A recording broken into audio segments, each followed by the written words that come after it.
What up, boys? It's Gaz, and welcome to another video. So, I know that we were a little bit heated yesterday, for good reason, to be honest. But we're here with a helpful tips and tricks video, just like we've been always doing on the channel here. I can still be critical and help at the same time, hopefully. So we'll be going over some tips that basically what I've experienced the last day for these new Deimos subterranean bounties. And just, if you saw the title, Xaku is really good for these bounties, guys. Basically, everything you're doing in these bounties, in one way or other, is very effectively handled by Xaku. So we'll be going over some builds, we're going over some information on the bounties and everything about them. So, now keep in mind, this video is being recorded at 1 a.m., so if I forget some stuff, I inevitably will forget some stuff, so whatever. But yeah, later today we'll be streaming the new Destiny 2 raid with some other Warframe content creators on twitch.tv/GazTV, and tomorrow, so we'll either finish the raid and I'll do a Warframe stream today, or we'll do a Warframe Deimos Arcana farming stream tomorrow. We'll do lots of bounties. We'll level up some of the weapons, give opinions. You know how it is if you've been at the live streams before. We have a fun time. But yeah, let's go over some tips and tricks for these new Deimos bounties and go over why Xaku is so good for them. So here's the best reason why Xaku is good for them right here. Destroy all the tumors. Well, you know what Xaku's 4 does? It destroys objects. So you can literally complete the kill the tumors bounty step with Xaku in like 10 seconds.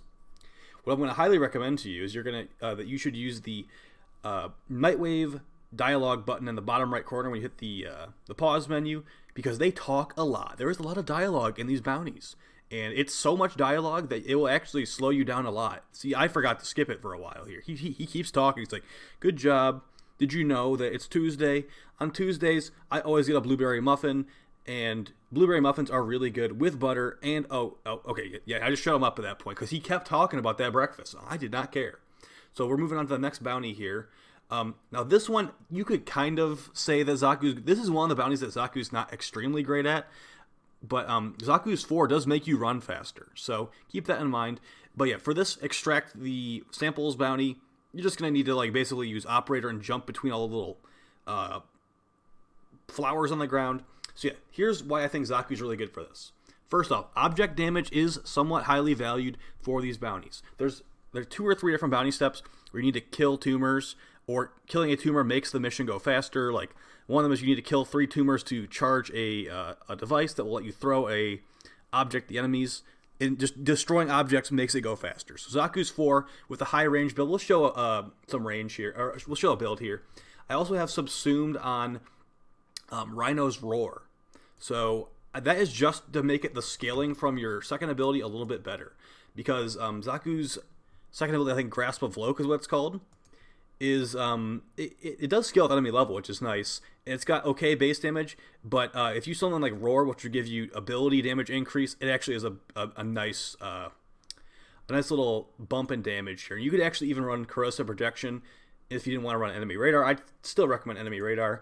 And as you can see right here, we're not really going for shield gating Decaying Dragon Key Cheese, because I don't personally like that playstyle. I do hope that they change shield gating in the future, so I don't feel obligated to run shield gating Decaying Dragon Key Cheese.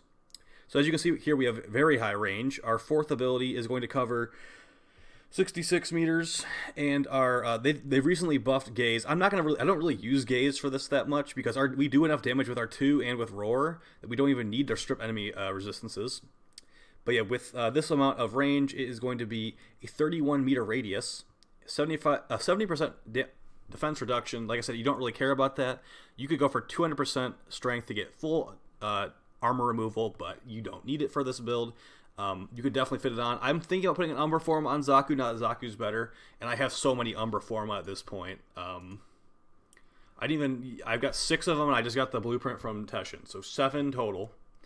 But yeah, we're going for basically range, strength, and a little bit of duration, because like you don't normally need duration on Xaku because the Vast Untime pauses your ability timers, but since we're running Roar, which is a subsumed ability, it does not pause the timer of Roars. You want some duration for Roar, so you're not recasting it constantly, because it does cost a good amount of energy, in my opinion at least. Okay, so we're running Xaku.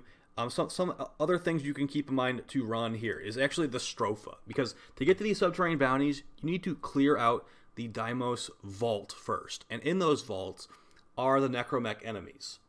Now, they actually did recently nerf the Stropha against necromechs.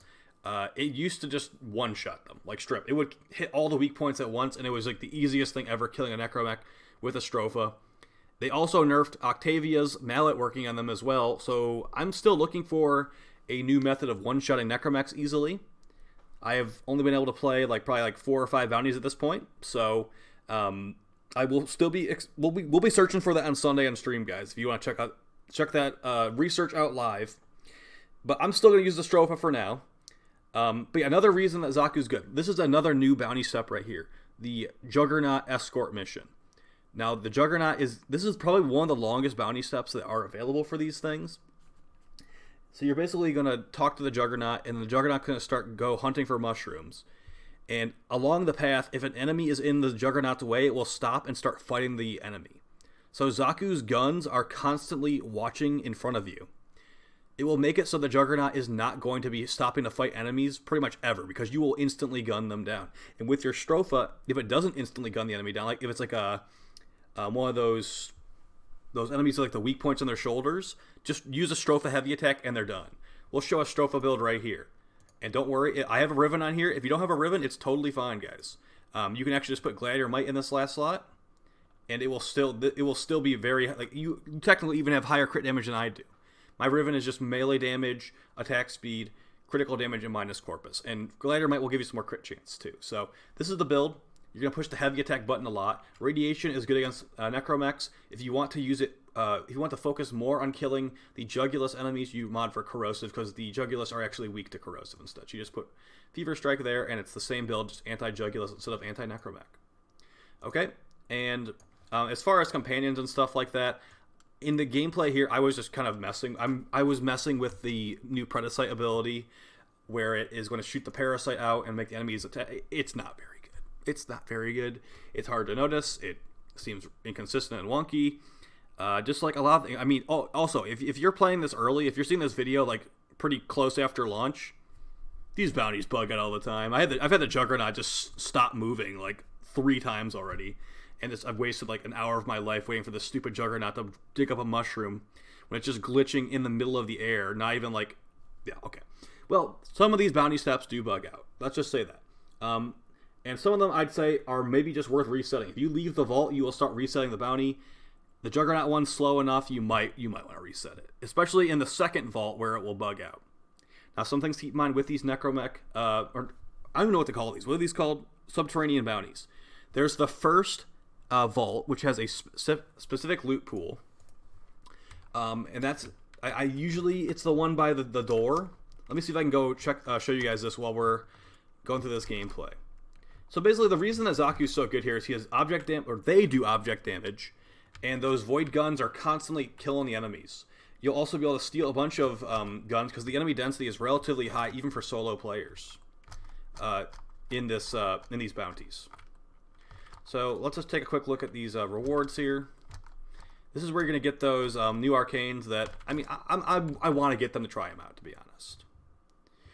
So okay, you can't actually look at it until you've cleared the vault. So as you can see right here, you need to run this vault, infested research. Or wait, it will not even let me do the vault here. Complete isolation. Can you not? I guess you can't grab these from the planes anymore. Well, that's not how it was before. Well, what you want to do is you want to grab the vault bounty from Mother in the Necrolisk, and then go to this NPC. Maybe because there's multiple Mother characters on the map. I'd say like just go to the first one, go to the second one, because they have different loot pools. Is what I'm trying to tell you. You can tell it's a different loot pool in a higher level version because it will go from 10 Mother tokens per completion to 15 and then 20. 20 is where you can get the Sporithix, the new infested sniper. That seems pretty good. But it's also very annoying to farm because I think some of the parts are rare drops. I don't even know if you can buy the Sporithix with plat. It's that hard to get. So it better be good after all that. And I've actually seen some of the buffs they've been pushing through for that thing. It seems like it will be pretty good, guys. So yeah, some other frames that could be good for this. I could see Nyx with a high range build being pretty good for this, although she would not be anywhere near as good because it's just all about the object damage. If Korra's 1 wasn't nerfed, she would probably be just as good as Xaku, if not better at this, because that could do object damage through walls. The big thing here is Zaku's 4 doing object damage through walls, and the guns being pretty decent at what they're supposed to do, just gunning down infested. Now, if you were to change the build, you could definitely go for some more strength. If you want to do the armor removal, if you want to have your guns do more base damage, because there is definitely some times where you are using your Stropha to kill some of these enemies, where it was just like, I wish that my guns would just instantly kill them. So maybe with some more strength, you could make that happen. But as you can see, like, it's relatively easy. It's like a lower effort Mesa. I don't have to push 4 and like stop moving all the time. I can run around at max speed here. So yeah, guys, hopefully you found this helpful. It will hopefully help you grind out these bounties if you're someone that wants to grind these bounties out. Like I said, I'll do it. I want to do it because I want to get these arcanes. I'm not Warframe partners.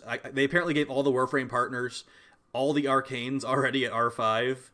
Like, wow, yeah, good. Now they're going to totally go play the content after you give them all the arcanes and all the weapons. Yeah. I bet they're all clamoring to make videos on it too. Yeah, totally, man. All right, I'll talk to you next time. Hopefully you found this helpful, guys. More videos coming out every day on the channel, and definitely check us out on Twitch today for that live raid. It's going to be really hard. There's going to be a lot of deaths. I'm going to probably be yelling at people. So, if you like to see me yelling at people, the stream is definitely the place to check that out. It looks scintillant. All right, peace, guys.